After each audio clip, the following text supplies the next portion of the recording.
तो नारद जी क्या कह रहे हैं, नारद जी की बात आई इसलिए हमको श्री पार्वती कर जी की बात की याद आ गई। नारद जी क्या कह रहे हैं, वो काम बहुत महत्व की है वो बात, इसलिए हम जरूर कहना चाहते हैं। इसको बहुत ध्यान से सुनना, इसको सुनने से आपको निश्चिंतता आ जाएगी। कई बार होता क्या है कि जो लोग बचपन से अच्छे मार्ग में लगे हैं, सत्संग में लगे हैं, सेवा में लगे हैं, उनके मन में भी कई बार चिंता होती कि पता नहीं अब जीवन के कितने दिन शेष हैं और अब क्या होगा। ऐसा कई बार उनको अपने भीतर से लगता है। यदि इस श्लोक को आप सुन लेंगे आपको समाधान हो जाएगा, आज हो जाएगा, अभी हो जाएगा, इसी समय हो जाएगा। इतना बढ़िया श्लोक है।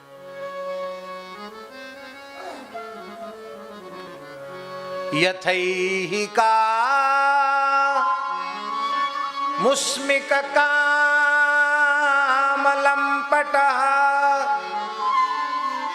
सुतेषु दारेषु धनेषु चिन्तयन् संकेत विद्वान् कुकलेवरात्ययात् यस्तस्य यत्नः श्रम एव केवलम। आहा, कितना प्यारा श्लोक है। हम 100 बार बोलें तो भी हमारा मन भरने वाला नहीं। नारद जी करें यथैहिका मुस्मिक काम लंपट, जैसे भोगों का लालची मनुष्य, ऐहिलौकिक पारलौकिक भोगों का लालच जिसके मन में है, धरती के भोग मिलें और मरने के बाद स्वर्ग आदि लोकों में भोग मिलें, इस प्रकार का भोगों का लालची मनुष्य, स्त्री पुत्र घर धन को ही सब कुछ माने बैठा हुआ मनुष्य, जैसा मृत्यु से चिंतित होता है, घबराता है कि क्या होगा मेरा मरने के बाद, ऐसा ही मृत्यु से भय, चिंता कि मेरा मरने के बाद क्या होगा, यदि भगवान के शरणागत भक्त को होने लग जाए। गीता भवन में गंगा जी के तट पर कथा सुनने वाले को यही चिंता होने लग जाए, जीवन भर गौ सेवा संत सेवा और सत्संग करने वाले को ये चिंता हो जाए, तो नारद जी कहते उसका किया कराया कोरा श्रम है। इसलिए आप सब निश्चिंत हो जाओ।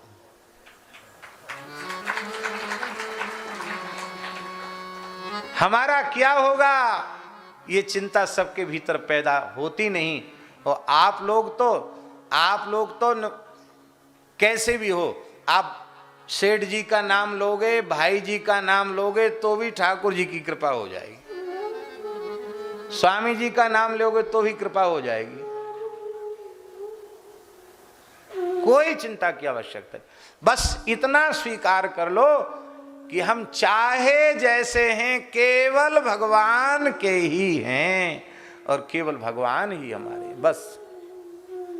इसलिए भैया कथा कीर्तन सत्संग वालों को चिंता करने की जरूरत नहीं है, बस एक ही प्रार्थना करनी है, हे गंगा जी, हे नारायण भगवान, हे बद्रीनाथ भगवान, ऐसी कृपा करो कि जीवन के अंतिम श्वास तक हमें आपकी चर्चा सुनने को मिलती रहे, जीवन के अंतिम श्वास तक हमें सत्संग मिलता रहे और हमें कुछ नहीं चाहिए।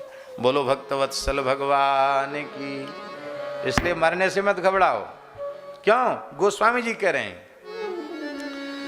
तुलसी के दूं हाथ मोदक हैं ऐसे ठाऊं, जाके जिए मुए सोच करी है न लरी को। तुलसीदास के तो दोनों हाथ में लड्डू हैं, जिंदा रहेंगे तो, मर जाएंगे तो।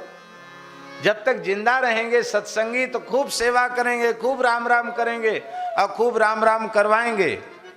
अब मरेंगे तो यही मरने से जग डरे, सो मेरे आनंद, कब मरी हो कब भेंटी हो पूर्ण परमानंद।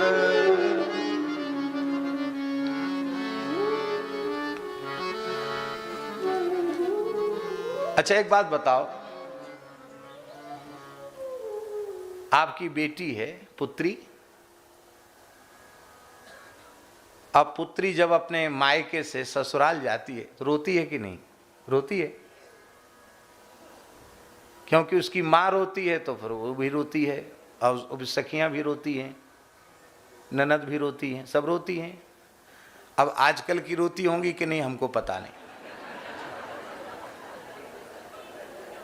गांव में तो हमने देखा कि विदाई के समय पता चल जाता, टेर लगा के रोती तो पता चल जाता कि अमुक की बेटी की विदा हो रही है। तो लेकिन रोने के बाद भी उसके भीतर से सुख होता है। क्या सुख होता है? कि मुझे अपने पति की सन्निधि प्राप्त होगी। होता कि नहीं?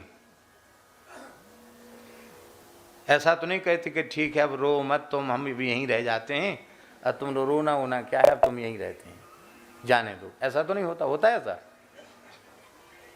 थोड़ी देर तक रोते हैं, आगे तक पहुंचाते हैं, बाद में प्रसन्न हो जाती है अपने घर जाके। ऐसे भैया हम लोग मायके में आए हैं, लेकिन यहाँ ज़्यादा रहना नहीं है। रहना नहीं देश बिराना है, यहाँ रहना थोड़ी है, बस एक भीतर से भावना।